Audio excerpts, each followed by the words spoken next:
स्मरण आया वामासुर।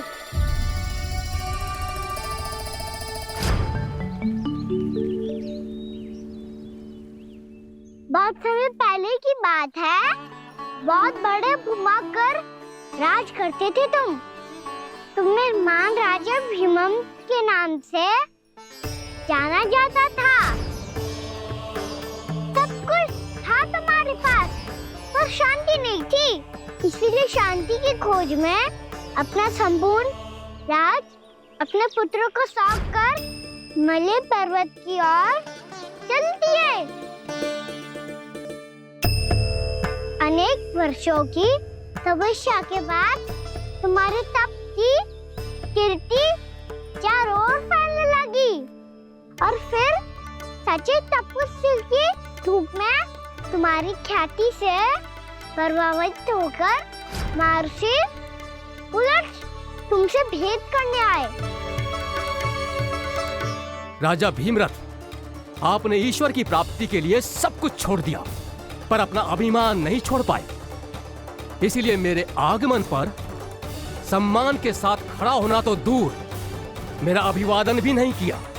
अभिमान तपस्वी का गुण नहीं होता है राजन, अभिमान राक्षसी गुण है। इसलिए मैं आपको श्राप देता हूं कि आप अगले जन्म में एक राक्षस के रूप में जन्म लेंगे, एक राक्षस के रूप में जन्म लेंगे। मुझे क्षमा कर दीजिए महर्षि, मैंने जानबूझकर आपका अपमान नहीं किया है। मैं तो यहाँ पर शांति की खोज में आया था। अपने भीतर के संसार में गहरे सोच विचार में डूबा हुआ था मैं। मुझे क्षमा कर दीजिए महर्षि, मुझे क्षमा कर दीजिए। अपनी भूल का आभास प्रायश्चित की ओर पहला पग होता है। मैं अपना श्राप तो वापस नहीं ले सकता, परंतु आपको एक वचन अवश्य दे सकता हूँ। जब भी प्रभु नारायण का अवतार होगा, आपको उचित समय पे वो वरदान देंगे जिसकी आप लंबे समय से प्रतीक्षा कर रहे हैं।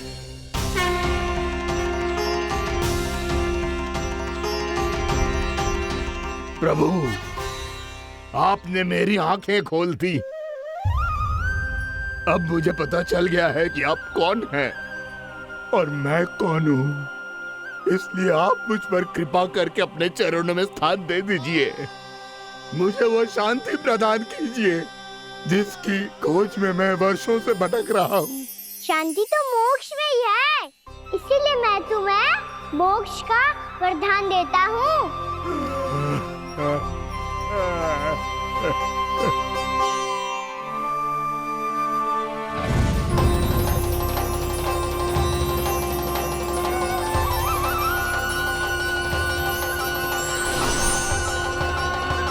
प्रभु की ये लीला सदैव स्मरण रखी जाएगी। इस स्थान को इनका आशीर्वाद मिलेगा और इस कंदरा को व्योमासुर की कंदरा के रूप में पहचाना जाएगा।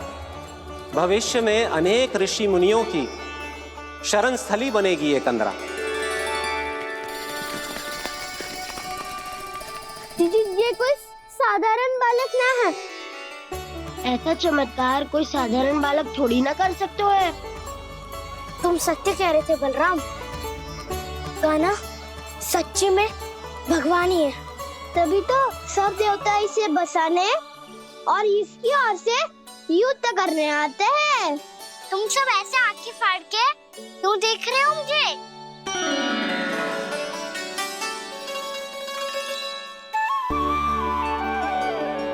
बलराम, तुम बलवान हो और कान्हा भगवान है।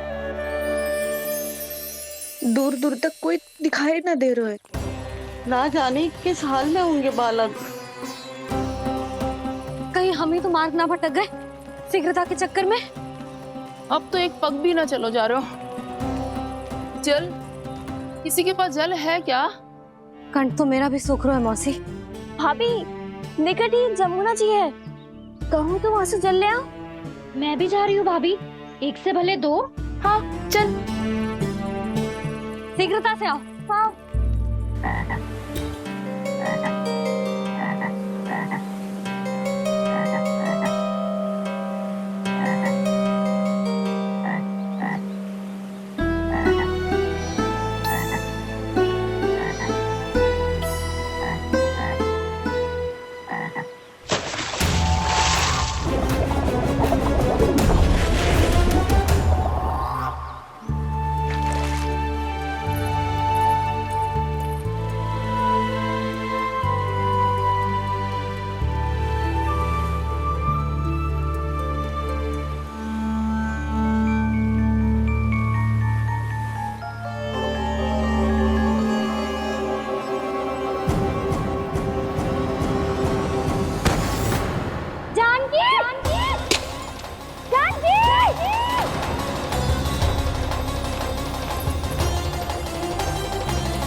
जानकी, जानकी, क्या होगा इसे? देखो ना जी, अब छलिया की सूचना मिलते ही हम सब बालकों को ढूंढने चली गई और ढूंढते ढूंढते सबको बहुत प्यास लगी आई जी। तो जानकी जमुना जी की नदी से जल लेने गई और उसने जमुना जी का पानी पिया और उसकी जेदशा हो गई। बालक कहाँ है? वो ठीक तो है ना? ऊपर से सब ठीक है, पर भीतर से बहुत भयभीत है सब। जानकी तो बिल्कुल नीली पड़ गया है। लग तो है विष फैल गया है इसका पूरे तन में। मथुरा के सौ से विदेश जी को बुलाए गए हैं उसके उपचार के लिए। जैसे ही इसने जल को मुंह से लगाया, जे गिर पड़ी। चटपटाने का अवसर भी ना मिलो। हाँ वैद्य जी, और निकटी मृत पशु भी पड़े हुए थे। हाँ, मैंने भी अस्थियां देखी थी। इसका तो यही अर्थ हो सकता है कि समस्या वहाँ के जल में ही हो। वैद्य जी, आप रोगी की नाड़ी पे ध्यान दो ना। जे गोपिया क्या कह रही है उसे सुनने की आवश्यकता ना है। जब तक विष के कारण का पता नहीं चल जाता, हम उपचार कैसे कर सकते हैं रानी जी? जी, वो निकट ही यमुना जी में एक विशेष क्षेत्र है। ये सब उसी के जल की बात कर रहे हैं। तब तो ऐसा भी हो सकता है कि किसी विषैले सर्प के काटने का प्रभाव हो। पर सर्प के काटने का चिन्ह ना है उसके तन पे। सर्प जब काटता है तब उसके दांत के चिन्ह बन जाते हैं। मुझे पता है, बड़े बड़े सर्प को काटते हुए देखो है मैंने। एक दिन अब बस कर उज्जवल, ये बड़ी बड़ी हाँकने का समय ना है।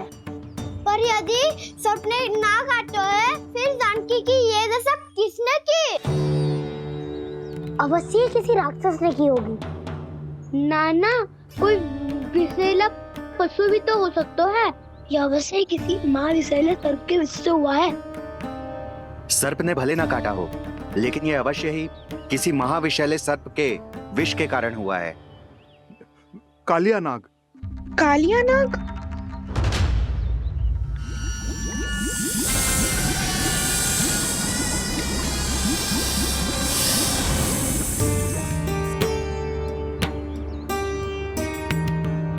संकेतों से तो ऐसा लगता है कि जानकी ने कालिया नाग के क्षेत्र के विशाल जल पी लियो है। कालिया नाग एक लोक श्रुति है, कल्पना में गढ़ी हुई एक कथा, और कछु ना है। हमें जाके पता लगाना पड़ेगा। पर हमें वहां जाने से मना किया है ना बड़ों ने। उज्जवल सही कह रहे हो है। इस समय जानकी के स्वार्थ से अधिक महत्वपूर्ण और कछु ना है। जानकी हमारे लिए ही जलाने गई थी जी। ना मैं उसे जाने देती ना जैसा वो तो। वैद्य जी, आप शीघ्र कछु करो, कैसे भी कछु भी करो, पर इसके प्राण बचा लो। यशोदा, धैर्य रखो, श्री नारायण पर विश्वास रखो, वो सब ठीक कर देंगे।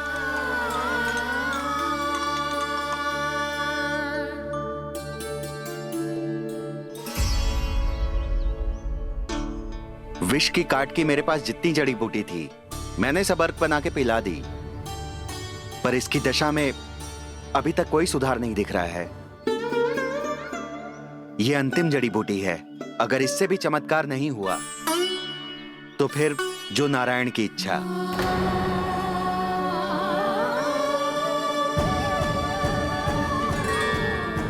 पर कोई तो उपाय होगा जानकी को बचाने का। कान्हा, यदि तुझे किसी औषधि के बारे में पता है, हमें बता दे, हम जाके ले आएंगे।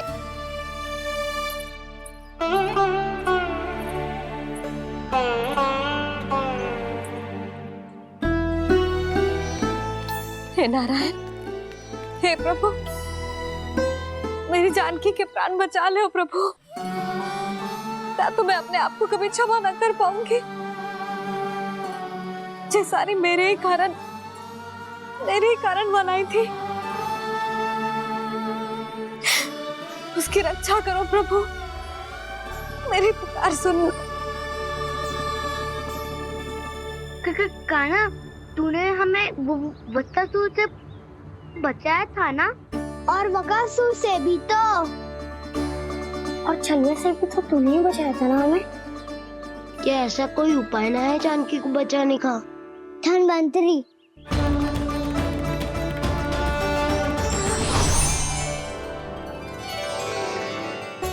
मैं आ गया हूं प्रभु, चिंता मत कीजिए,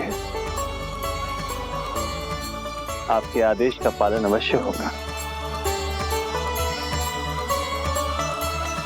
यशोदा मैया,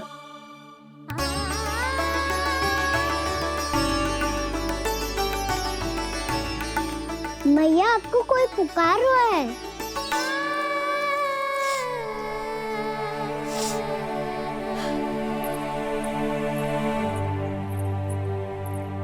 चिंता मत करो मैया, अब धनवंतरी जी आ गए हैं, वो सब संभाल लेंगे। धनवंतरी जी कौन है? जिन्होंने संसार का आयुर्वेद दिया, आरोग्य के देवता, वे श्री नारायण के अवतार।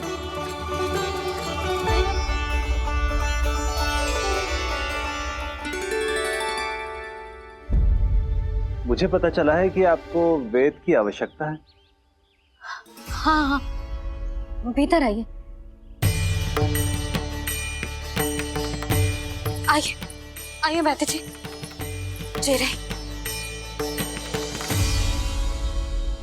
मथुरा का सर्वश्रेष्ठ वैद्य अर्थात मैं यहाँ आ चुका हूँ और रोगी को जितनी औषधि की आवश्यकता थी सब दे चुका हूँ। निश्चित रूप से आपने विष की काट के लिए बहुत ही उत्तम अर्क तैयार किया है, इसीलिए किसी और वैद्य की आवश्यकता नहीं है। किंतु आप अकेले कितना कुछ करेंगे वैद्यराज, मुझे अपना सहायक ही बना लीजिए। पर जो करना था मैं पहले ही कर चुका हूँ। हाँ, वो तो आप कर चुके हैं, बस रोगी के तन से विष निकालना शेष है ना वैद्यराज? हाँ हाँ, बस वही शेष है। इनके रक्त को विष रहित करने में मैं आपकी सहायता करूंगा। पहले ये संजीवनी मानी जाने वाली इन लाल फूलों की बूटी को भी घिसना है ना?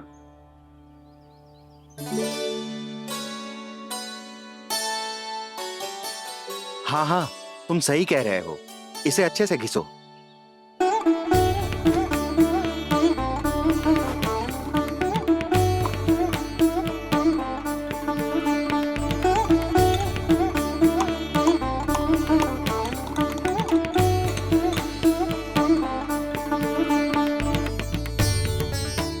और ये नीले फूलों को भी तो मिलाना है ना? हाँ हाँ, अच्छे सहायक बन सकते हो तुम, ऐसे ही श्रम करते रहो।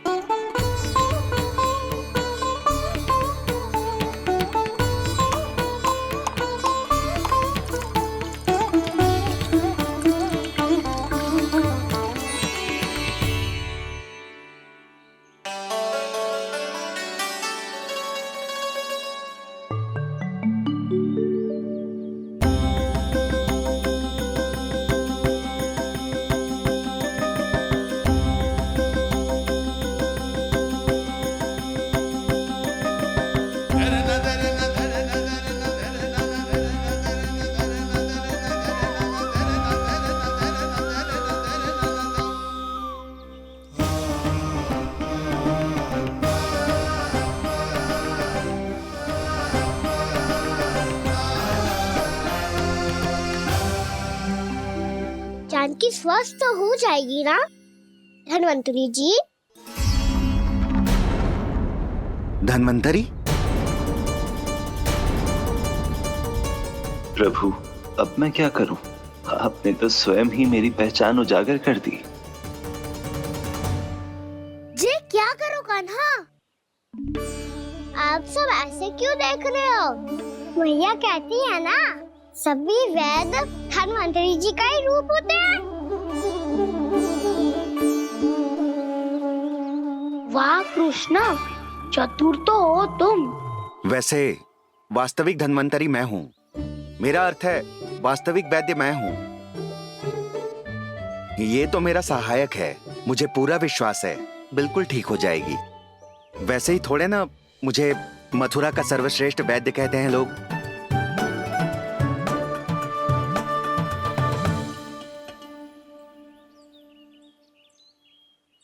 जसोदा भाभी, जशोदा जी, जानकी को चेतना आ गई। जानकी, जानकी, जानकी, तू ठीक है ना? क्षमा करना भाभी, मैं आपके लिए जल ना ला पाई। बस बहुत भूख लगी है। मैं अभी कुछ लाती हूँ। जानकी, माखन खाओगी?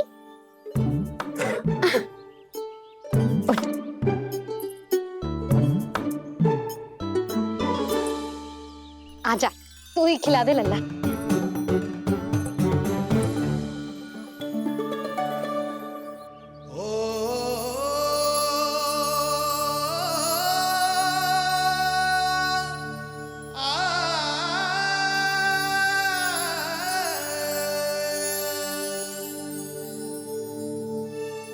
तुम सब मेरे लल्ला को माखन चोर कहती हो ना? आज देखो, अपना ही माखन जानकी को खिला रहे है।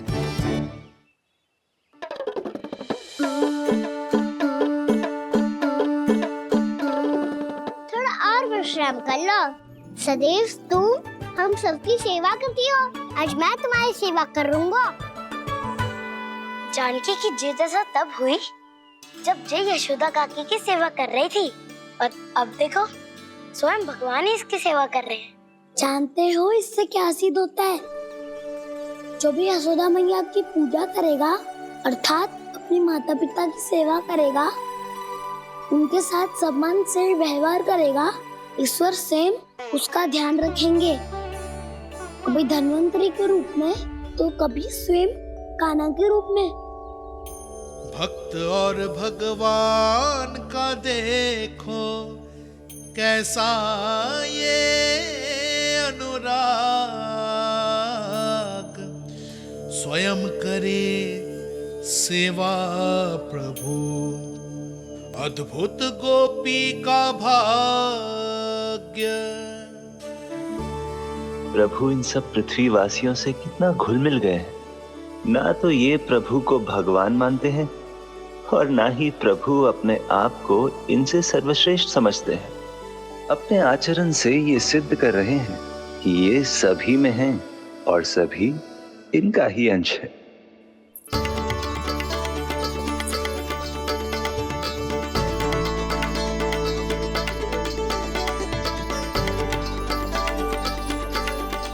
प्रभु, अब मुझे जाने की आज्ञा दीजिए।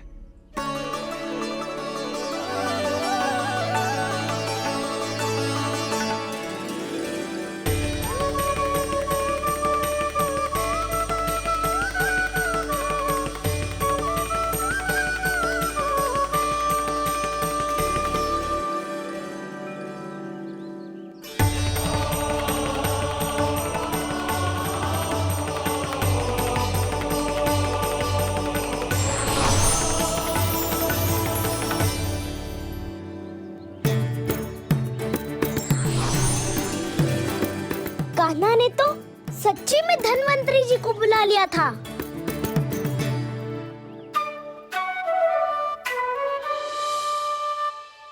जब से कान्हा का जन्म हुआ है ना, मैं तब से देख रही हूँ, तब से हम पे कोई भी संकट आती है ना, तो अचानक से कोई अपरिचित हमारी सहायता करने आ जाता है, और जाते समय कान्हा की आज्ञा लेके जाता है, और कभी कभी तो इसे प्रभु बोल के जाता है। बाबा संभालो।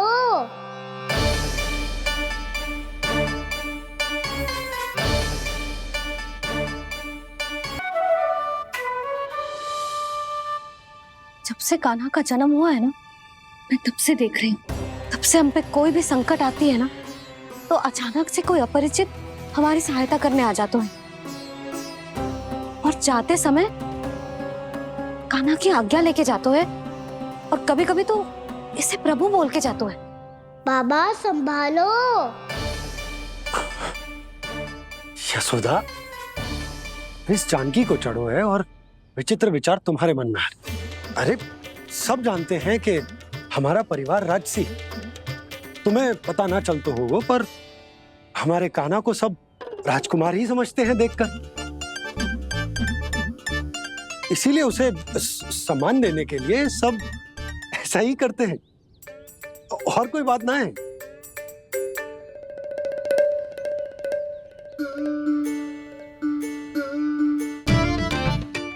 अब जी मेरे लल्ला को ऐसे क्यों घूर रहे हैं?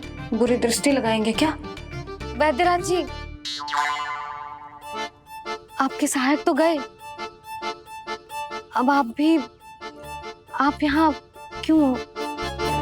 वो क्या है ना, मैं अपने रोगी का निरीक्षण करके पूरी तरह से संतुष्ट होकर ही जाता हूँ।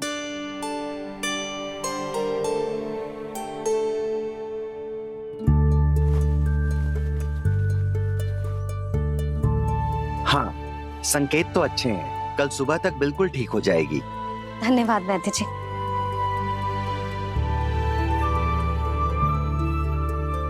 बस तो फिर हम कल पकड़ पकड़ाई खेलेंगे जानकी।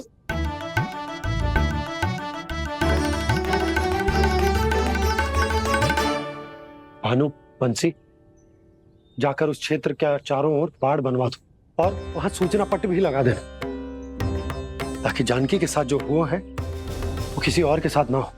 शीघ्र जाओ। जी ठीक है।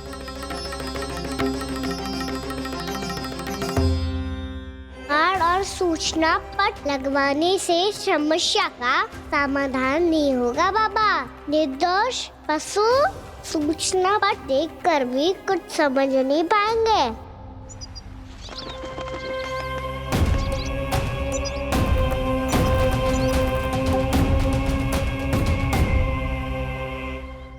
तो तुम्हारे कहने का अर्थ यह है कि व्योमासुर मारा जा चुका है और वो बालक अब भी जीवित है। हाँ महाराज, मैंने गोप बालकों को कहते सुना था कि कृष्ण ने छलिया को मोक्ष दे दिया है, पर वृंदावन सुरक्षित नहीं है महाराज। वो एक बहुत बड़ी समस्या से जूझ रहे हैं। कैसी समस्या? गांव के निकट क्षेत्र में किसी विषैले सर्प का निवास है। उसके विष का प्रभाव इतना भयानक है महाराज, जैसे विष ना हो, स्वयं हलाहल हो। मेरी कोई भी औषधि रोगी का उपचार नहीं कर पा रही थी। निकट के क्षेत्र में कहां है वो सर्प? गोप मानते हैं कि वो सर्प गांव के निकट यमुना नदी के जल में रहता है। मुझे तो लगता है महाराज, ये कालिया नाग की कथा कोई किंवदंती या लोक श्रुति नहीं, एक सच्चाई है, एक विषैली सच्चाई।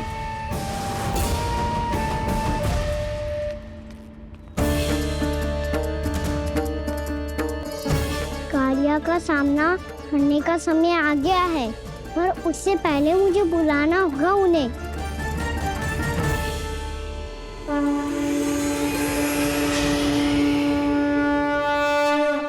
संसार के दारुण भय का नाश करने वाले, सभी कष्टों का हरण करने वाले, विश्व का समस्त ऐश्वर्य प्रदान करने वाले, कमल जैसे लोचन, मुख और चरणों वाले आजानुभुज श्री राम को मैं बार बार नमस्कार करता हूँ। आपदामपहर्तारम दातारम सर्व संपदाम लोकाभिरामम श्री रामम भूयो भूयो नमाम्यहम्। कागभूषोंडी कागभूषोंडी कागभूषोंडी। प्रभु क्षमा करें, मुझे जाना होगा।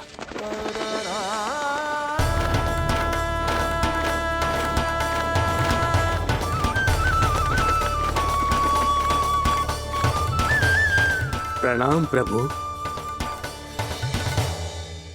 अनेक बार मैं आपके दर्शनों के लिए आया प्रभु। कभी नंद भवन के झरोखों से आपके दर्शन करके चला जाता था, तो कभी दूर किसी वृक्ष की आड़ से आपको निहार लिया करता था। आज आपने स्वयं मुझे बुलाकर धन्य कर दिया प्रभु।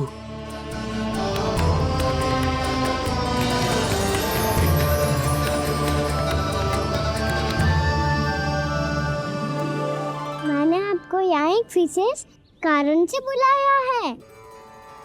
आपके श्राप से इस कालिया नाग को मुक्त करने का समय आ गया है। ये तो बहुत ही उत्तम समाचार है प्रभु। इतने वर्ष बीत गए, मुझे आज भी स्मरण है वो दिन जब मैंने उन्हें श्राप दिया था। अपने क्रोध पर नियंत्रण खोकर बहुत बड़ी भूल कर दी थी मैंने प्रभु।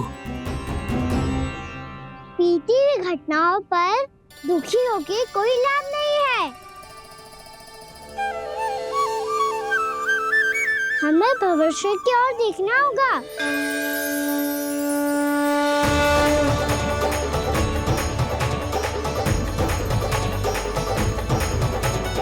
आदेश कीजिए प्रभु, क्या आज्ञा है आपकी? जब मैं कालिया नाग का सामना करने जाऊं, तो आप यहीं रहेगा। आपको अपने आप पता चल जाएगा कि कब क्या करना है। और हाँ, लौटते जाते समय नारद मुनि से कहिएगा, वो आकर मुझसे भेंट करे। अवश्य प्रभु, प्रणाम। क्या इसने सच्ची में देवर्षि नारद को बुलाया है? नारायण नारायण, आपको संदेश भेजने की आवश्यकता नहीं थी। आप स्मरण करते और मैं चला आता।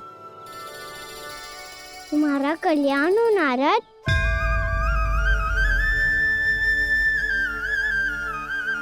मैंने तुम्हें एक विशेष कार्य के लिए बुलाया है। आज्ञा दीजिए प्रभु। तुम्हें एक बात फिर कंस से भेंट करनी होगी। विचार कीजिए महाराज। क्या आप बिना किसी शंका के कह सकते हैं कि कौन सी पंखुड़ी पहली है और कौन सी आठवीं? उस दुष्ट से भेंट करना स्वयं कीचड़ में उतरने के समान है प्रभु। कमल पुष्प प्राप्त करना हो तो कीचड़ में उतरना पड़ता है नारद। आपका आदेश तो मैं स्वप्न में भी नहीं टाल सकता प्रभु। कंस कालिया नाग के बारे में जान गया है, पर वो उसका सामना करने का साहस नहीं कर पाएगा। मैं आतुर हूँ प्राप्ति, मूर्ख नहीं। मेरी बुद्धि फिर नहीं गई है। मैं स्वयं उस कालिया जैसे महाविषैले सर्प के सामने खड़ा हो जाऊं और अपने ही काल को आमंत्रित कर लूं। तो फिर अपने लाभ के लिए उसका प्रयोग करने का कोई और उपाय सोचिए स्वामी। कुछ ऐसा कीजिए कि यमुना नदी का पूरा जल विषैला हो जाए और वृंदावन वासी उसका उपयोग करे, और आपका काल कहलाने वाला वो बालक स्वयं काल के गाल में चला जाए।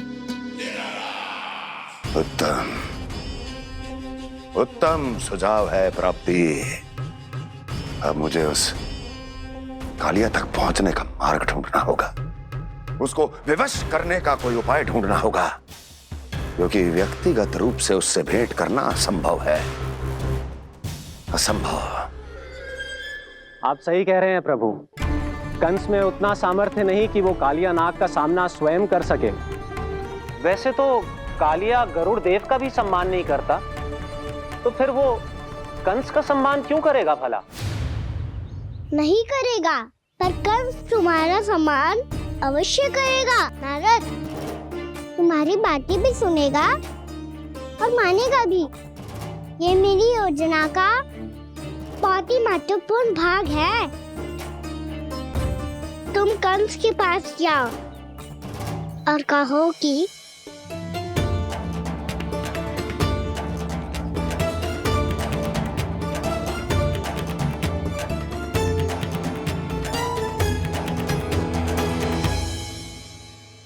संतान अपने माता पिता को तीर्थ का सौभाग्य दिलाती, पर मेरा लल्ला कितना महान है कि उसने हमारे घर को ही तीर्थ बना दिया। ऐसा तीर्थ जहां मेरी आंखों के सामने भक्त और भगवान का मिलन हो रहा है। जो आज्ञा प्रभु।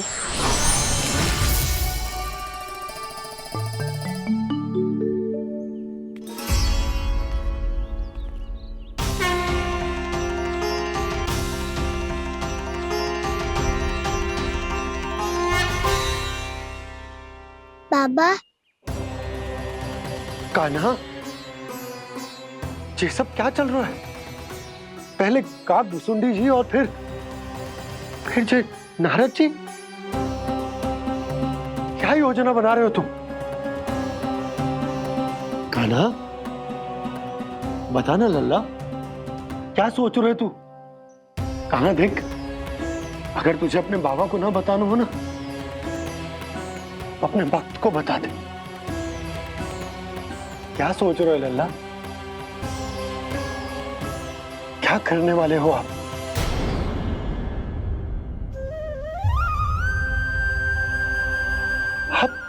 आप इतने दुखी क्यों हो? कान्हा, कान्हा, क्या होगा? क्योंकि मुझे आभास हो गया है बाबा, समय आने वाला है। कौन सा समय आने वाला है लल्ला? शीघ्र सब कुछ बदलने वाला है। भैया को मेरा सत्य पता चल जाएगा बाबा।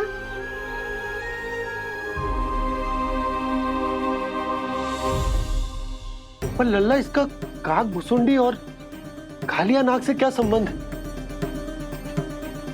ऐसा क्या हुआ था और क्या होने वाला है?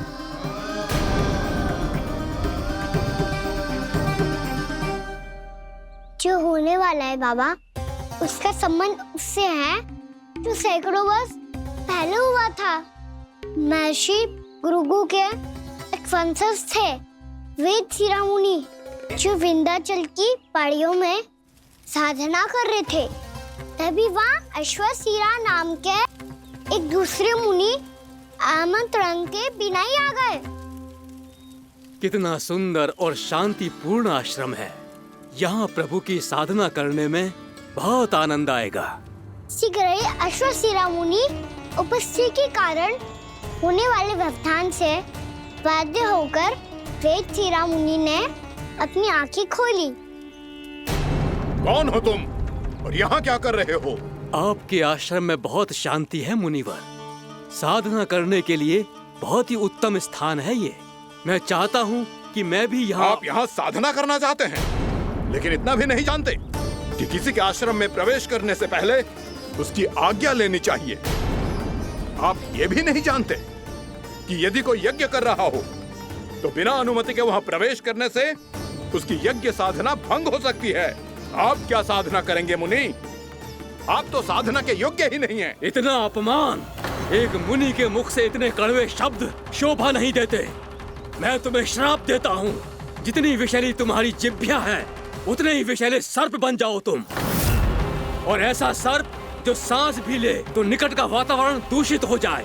तुम्हारे इस दुस्साहस के लिए मैं तुम्हें श्राप देता हूँ कि तुम अभी इसी क्षण कौवा बन जाओ, और ऐसा कौवा जो कांव कांव करके अनर्गल प्रलाप करता रहे।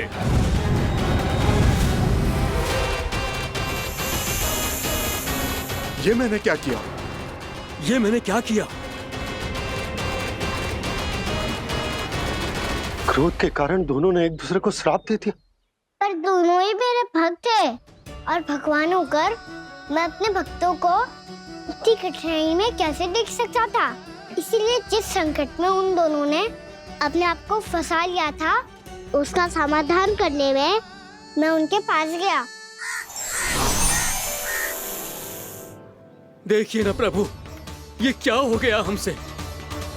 हमारी रक्षा कीजिए प्रभु, मार्ग दिखाइए हमें। क्रोध पर नियंत्रण ना होने के कारण आप दोनों ने एक दूसरे को बहुत ही भीषण संकट में डाल दिया है।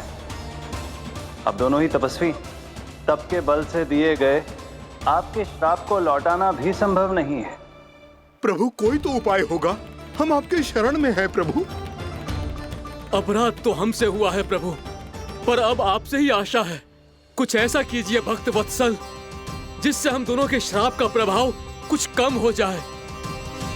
आप दोनों ही मेरे भक्त हैं, इसलिए आपकी पीड़ा का निवारण करने का एक उपाय है मेरे पास। वेद शिरोमुनि, जब आप कालिया नाग बनेंगे तो आपको मेरे चरणों को अपने शीश पर धारण करने का सौभाग्य मिलेगा। और अश्व शिरोमुनि, आप काग योनि होने के बाद भी आप श्रेष्ठतम ज्ञान और सर्वाधिक यौगिक सिद्धियों के स्वामी होंगे और प्रवचन दिया करेंगे।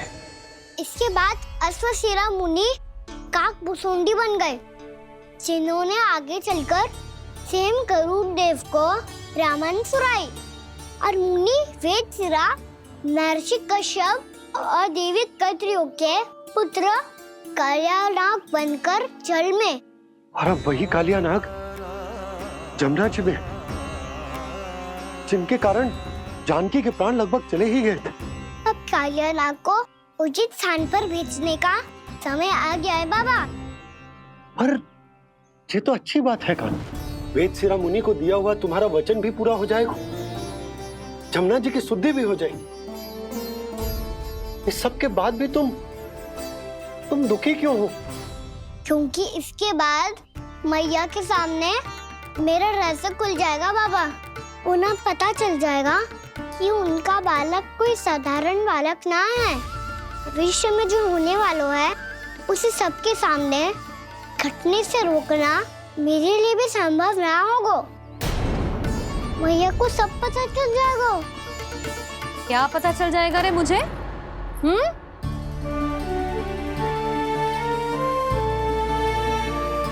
यही कि सबसे अधिक प्रेम मैं आपसे ही करता हूँ।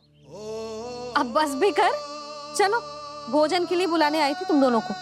भूखा थोड़े ना रहने दूंगी अपने लल्ला को, मेरा लल्ला दुर्बल हो जाएगा ना। आप खिलाओगे तो ही खाऊंगा। हाँ ठीक है, मैं ही खिलाऊंगी। अब चल, आओ जी, चल।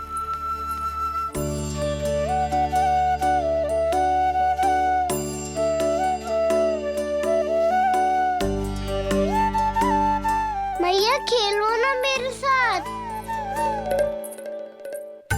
मैया सुनो ना, मेरी बात ना मानोगी? अभी बहुत कार्य पड़े लल्ला, देख जानकी को औषधि भी देने जानो है ना। औषधि मैं दे दूंगा, फिर तो खेलोगी ना आप मेरे साथ? पिछले कुछ दिनों से अपनी मैया का अधिक से अधिक प्रेम पाने का प्रयास करो है कान्हा। इसका तो एक ही अर्थ हो सकता है कि कछु बहुत बड़ो होने वालो है। कान्हा रुक जा लल्ला। कान्हा क्यों तंग कर रहा है? मैया को पहन लेना। कान्हा, कान्हा, ये क्या करो तूने?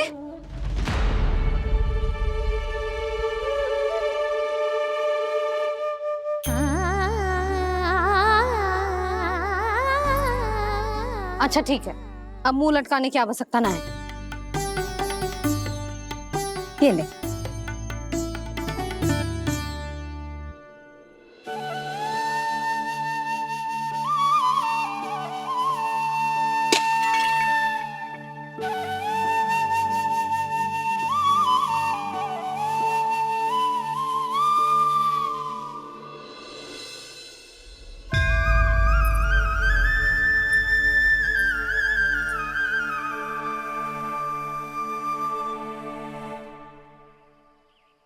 तंग करे मैया को खिजाए, खेले रूठे मनाए, लीला अनोखी करके शरारत, कान्हा दंड भी पाए।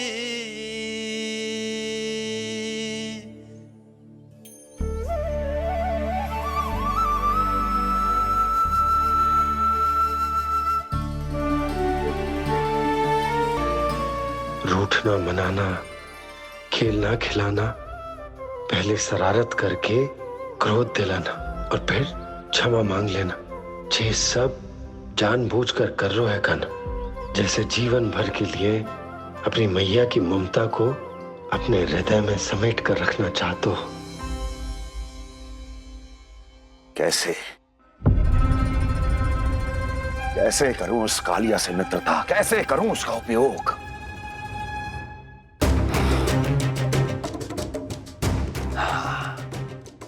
उस पर आक्रमण कर देता हूं और उसे किसी ना किसी तरह से यह विश्वास दिला देता हूं कि यह आक्रमण उस विष्णु अवतार ने किया है। फिर वो क्रोध में आकर सारे वृंदावन वासियों को अपने विष से समाप्त कर देगा। उचित है, ये उचित है। नारायण हरि, नारायण हरि।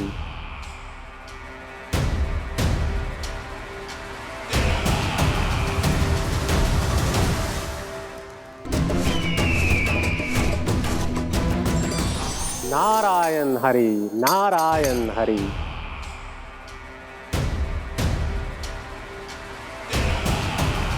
प्रणाम देवर्षि। किस योजना में कितना लाभ है और कितनी हानि, यह आंकलन करते करते थक गए होंगे मथुरा नरेश। देवर्षि, आज मेरा ध्यान कैसे आ गया आपको?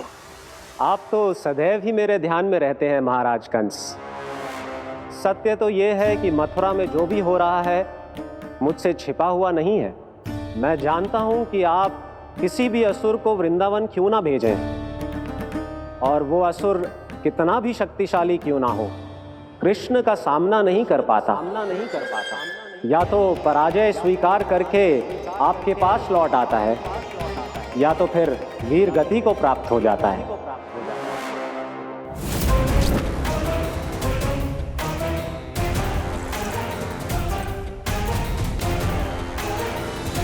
वाह, मुझे मेरी असफलताएं स्मरण कराने आए हैं, मेरे घाव को खुरेदने आए हैं, उन पे नमक छिड़कने आए हैं।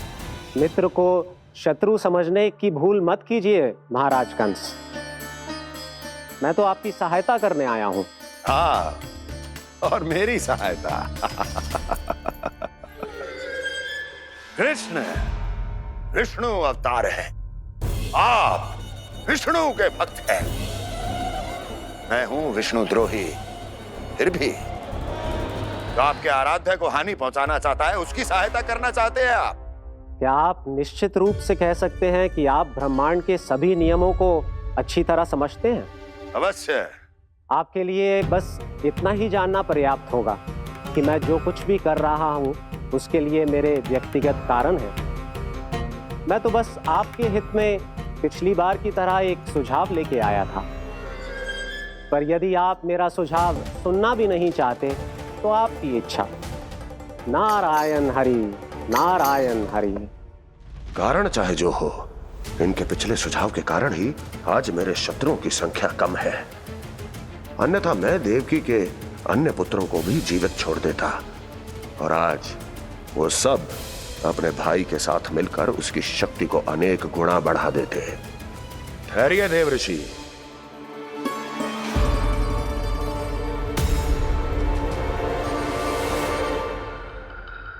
बताइए, क्या सुझाव है आपके पास?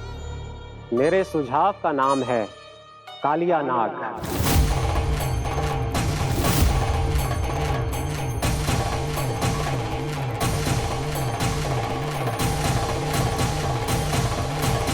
उसके विषय में मैं जानता हूं देवर्षि। तो समस्या यह है कि मैं स्वयं उससे मिलने नहीं जा सकता, उससे भेंट नहीं कर सकता। उस कृष्ण की हत्या के लिए उसको वृंदावन जाने के लिए तैयार नहीं कर सकता। तो मत जाइए उसके सामने, और ना उसे भेजिए कृष्ण के सामने। हर बार आप किसी न किसी असुर को अपने शत्रु के क्षेत्र में भेजते हैं, जहां शत्रु उसका सामना करने के लिए पूरी तरह से तैयार होता है, और आपका असुर मारा जाता है। इस बार शत्रु को युद्ध स्थल चुनने का अवसर मत दीजिए महाराज। इस बार योजना का जाल ऐसे बुनिए कि कृष्ण स्वयं उसके पास जाने के लिए विवश हो जाए। कालिया नाग स्वयं काल है, मृत्यु का दूसरा नाम है। उसके विष का उपयोग अपने लाभ के लिए कीजिए महाराज। वैसे कालिया के विष की अधिकता का अनुमान तो होगा ही आपको।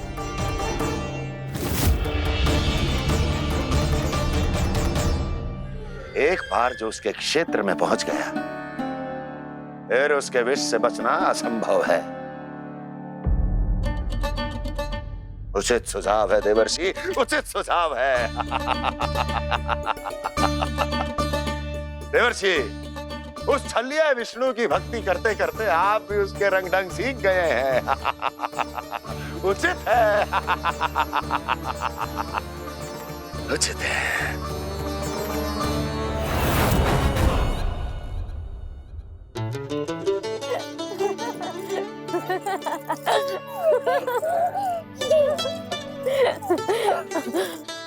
बस बस बहुत आनंद ले लियो लल्ला।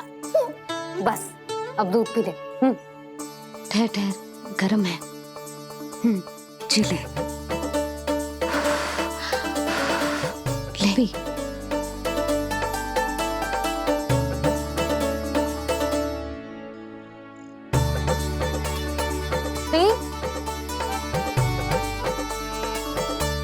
मैं ना होती तो ना जाने क्या होता तेरा। अपने आप दूध भी ना पी सकते है, भावला कहीं का। आपकी इस प्रेम के लिए तो मैं धरती पे आया हूँ मैया। मैं भी यही सोच रहा हूँ यशोदा कि तुम ना होती तो मेरा क्या होता। इसी बात पे थोड़ा दूध और कजू खाने को दे दो। अरे मैं तो भूल ही गई। तनिक ठहर जाओ जी, दूध पी लेना तो आपके लिए भी कछु ले आती हूँ।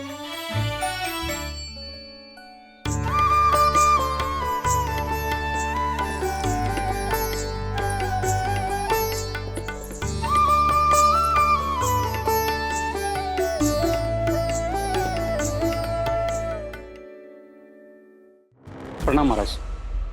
आपकी आज्ञा के अनुसार बिल्कुल वैसा ही पत्र तैयार किया है जैसा आप चाहते थे।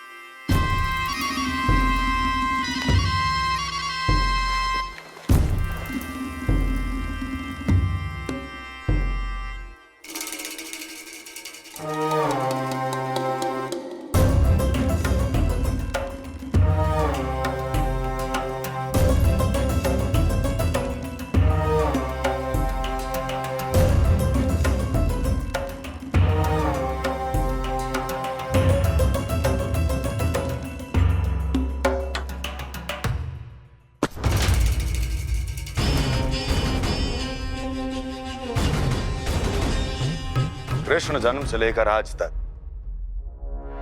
ये मेरी सबसे महत्वपूर्ण योजना है। इसका सफल होना निश्चित है दूत,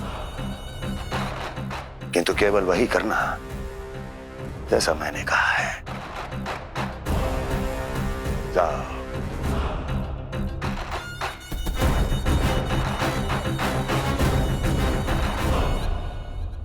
कान्हा,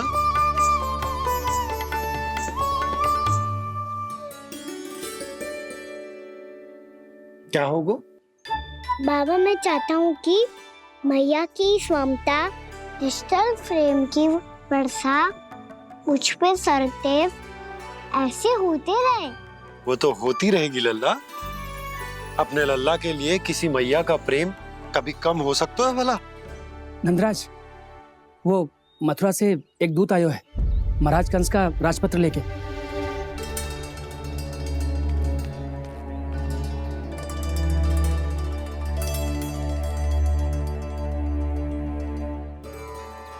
कान्हा अब क्या करने वाला है?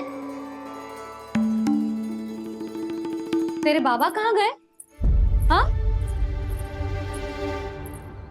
कंस मामा का खेल आरंभ हो गया है, पर मैया वो सब सुनेगी तो व्यर्थी चिंतित हो जाएगी। बस थोड़ा बाहर गया मैया, कछु खाइए से। बाहर इस समय? मैया क्या होगा?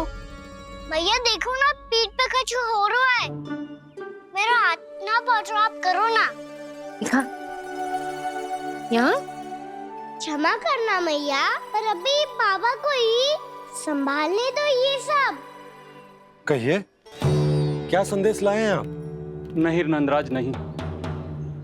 महाराज कंस का आदेश है कि यह संदेश सभी गांव वालों के साथ ही पढ़ा जाए। ठीक है, मैं गांव वालों के सामने पढ़ दूंगा, पर मुझे तो दीजिए पढ़ने के लिए। महाराज की आज्ञा का पालन करना आपके लिए भी आवश्यक है नंदराज।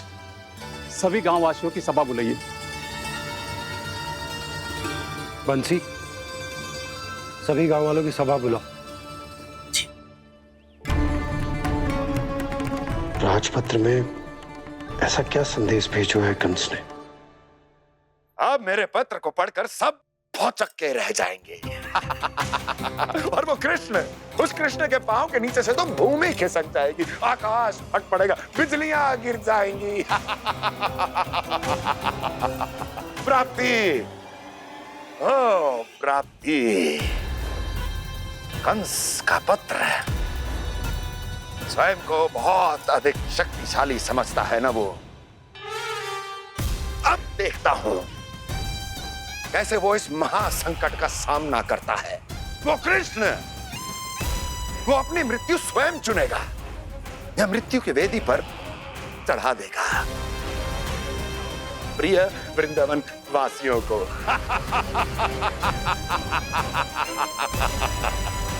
अब आएगा आनंद प्राप्ति, अब आएगा आनंद। सबको इकट्ठा करवा के ही पढ़वाएगो। अवश्य ही कोई विशेष संदेश दिया होगा कंस ने। मैं भी यही सोच रही हूँ सुलक्षणा जी, कछु ना कछु तो विशेष है, पर जे हो क्या सकता है? हाँ, बात तो सही है। ऐसा क्या हो सकता है? सभी गांव वासियों के सामने पढ़ा जाए, कछु तो विशेष अवश्य लग रहे हो। बाहर तक कोलाहल क्यों हो रहा है? मैया, मैया, अब क्या होगा? मैया देखो ना, सर पे कछु हो रहा है। लल्ला, नारायण ने तुझे हाथ दिए हैं ना? पीठ की बात अन्य थी। अपने सिर की सेवा स्वयं कर। सर पे तो हाथ पहुंच रहा है ना?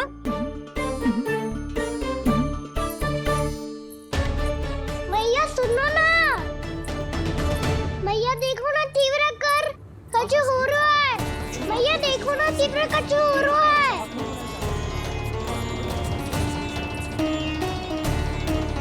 सब लोग आ चुके हैं, अपना संदेश सुनाइए आप। गोपराज नंद और सभी वृंदावन वासियों को सूचित किया जाता है कि मथुरा अधिपति और आप सभी के महाराज कंस ने कल सुबह भव्य पूजा का आयोजन किया है। इसके लिए राज्य को वृंदावन के क्षेत्र के निकट यमुना नदी के मध्य में खिलने वाले 1 कोटि कमल के पुष्पों की आवश्यकता है। इसीलिए आप सभी को यह आदेश दिया जाता है कि ये सभी कमल के पुष्प प्रथम पहर से पहले राजसभा में पहुंचा दिए जाए। इतने सारे पुष्प, वो भी प्रथम पहर से पहले कैसे हो सकते हैं? यदि आप ऐसा करने में असफल रहे तो इसे राज आज्ञा का उल्लंघन माना जाएगा और राजद्रोह के आरोप में आप सभी को कड़े से कड़ा दंड दिया जाएगा। स्मरण रहे, यदि कल की पूजा में इन 1 कोटि कमल के पुष्पों का ना पहुंचने के कारण कोई व्यवधान आया तो समस्त वृंदावन वासियों को दोषी माना जाएगा और पूरे गांव को निवासियों सहित धूल में मिला दिया जाएगा। कल प्रथम पहर तक का ही समय है आप सबके पास।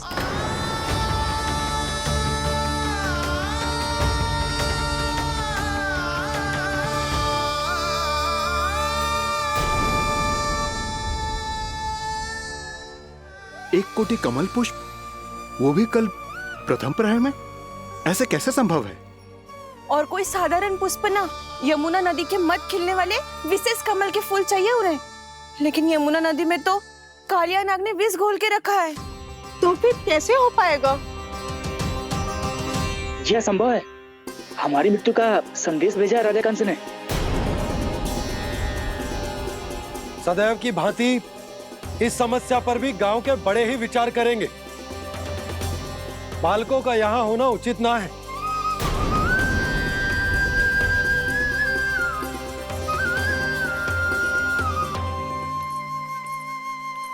लल्ला, ले जगेंद ले, जा अपने सखाओं के साथ खेल। सुबह उज्जवल, मधुमंगल वसंता, देखो मैया ने क्या दिया है। चलो खेलें, बहुत आनंद आएगा आज।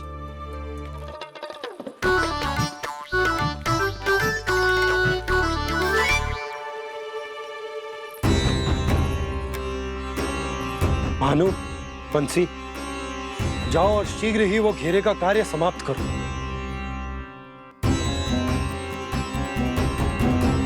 पर कछु ना कछु तो करना पड़ेगा ना। पर हम कर ही क्या सकते हैं? पुष्प लाने को और कोई उपाय है भी तो ना। मैं चला जाऊंगा जमुना जी में। वैसे भी मेरे जीवन के कितने दिन शेष बचे हैं। गांव के लिए, समाज के लिए कुछ करके मरूं, तभी तो शांति मिलेगी। ना काका, यदि आप उस विषैले जल में छलांग लगा भी दोगे, किंतु 1 कोटि कमल पुष्प एकत्रित कर पाना आपके लिए संभव ना है। इससे अच्छा है कि मैं चला जाऊं। यदि मैं मर भी गया तो मेरे पीछे रोने वाला कोई ना है। किसी को कहीं जाने की आवश्यकता ना है। गोप नरेश होने के नाते ये मेरा कर्तव्य है कि मैं आप सबकी रक्षा करूं। नंदराज, आपको जाना है तो जाओ। हरिया, काका, भैया सब चले जाओ। लेकिन आपको पता है वहाँ का जल कितना विषैला है। आप लोग एक क्षण भी जीवित नहीं रह पाओगे। फिर कैसे इकट्ठा करेंगे 1 कोटि कमल पुष्प? आप बात तो सही कह रही हैं शांति। उस दुष्ट कंस ने ऐसी मांग रख के हम सबको फंसा दिया। हम में से कोई भी क्यों ना चला जाए और इस संकट का समाधान ना निकले को। कान्हा, बताना कौन सा खेल खेलें? गेंद पकड़ खेलते हैं। पर एक बात सुन लो सब, कोई भी तीव्र गति से ना फेंकेगा गेंद को। भैया ने फ्रेम बनाई है मेरे लिए। सब तैयार हो? हाँ।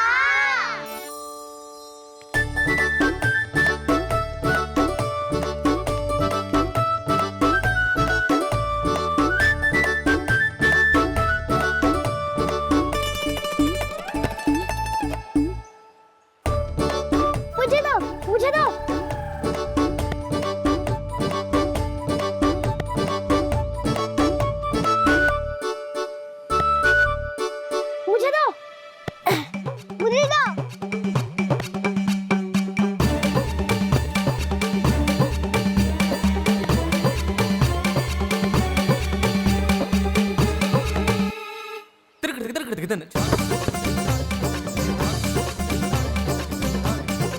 कान्हा, इतनी धीरे से फेंकेगो तो कैसे आनंद आएगो? थोड़ा बल लगा के फेंक। हाँ कान्हा, हम अभी बड़े हो गए हैं, तू अब भी छोटे बालकों की तरह फेंक रहा है।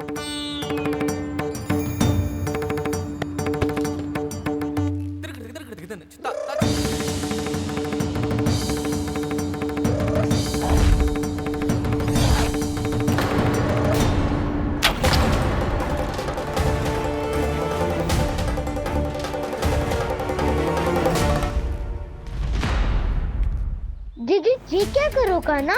गेंद तो डूब गई।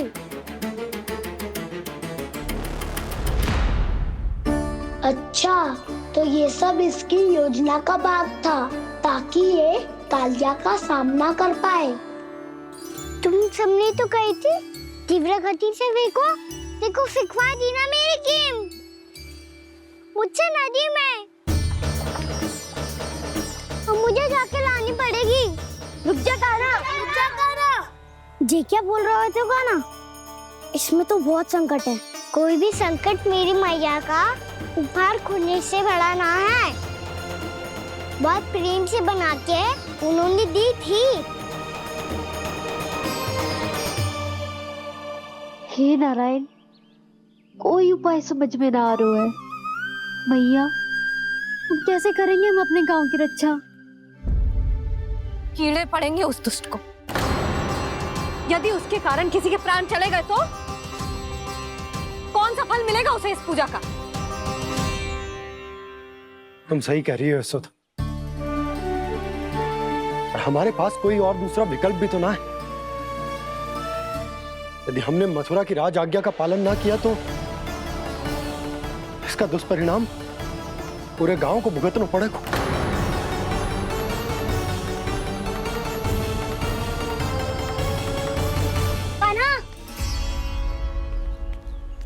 तुम्हें पता है कि तो भगवान है, दिव्य है, बहुत शक्ति है तुझमें।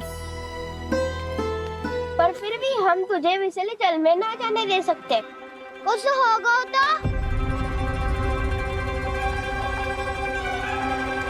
तुम सब इतनी हट कर रहे हो तो ठीक है, ना जाऊंगा। गेंद कहाँ गिरी है, कितनी दूर गई है, ये तो देख लूं, ताकि उसे बाहर निकालने का कोई उपाय ढूंढ पाऊं।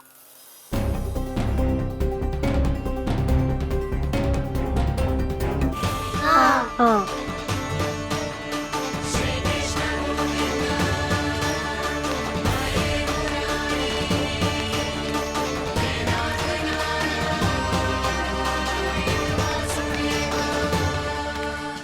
कान्हा की ये लीला तो समझ ही नहीं आ रही। पहले इसने देवश्री नारद को मथुरा जाकर कंस को भगाने के लिए कहा, फिर स्वयं ही दुखी भी हो गया कि अब इसका रहस्य सबके सामने खुल जाएगा। और अभी स्वयं ही तो इसने कहा था कि गेंद बहुत महत्वपूर्ण है, फिर स्वयं ही उसे नदी के विषैले जल में फेंक दिया।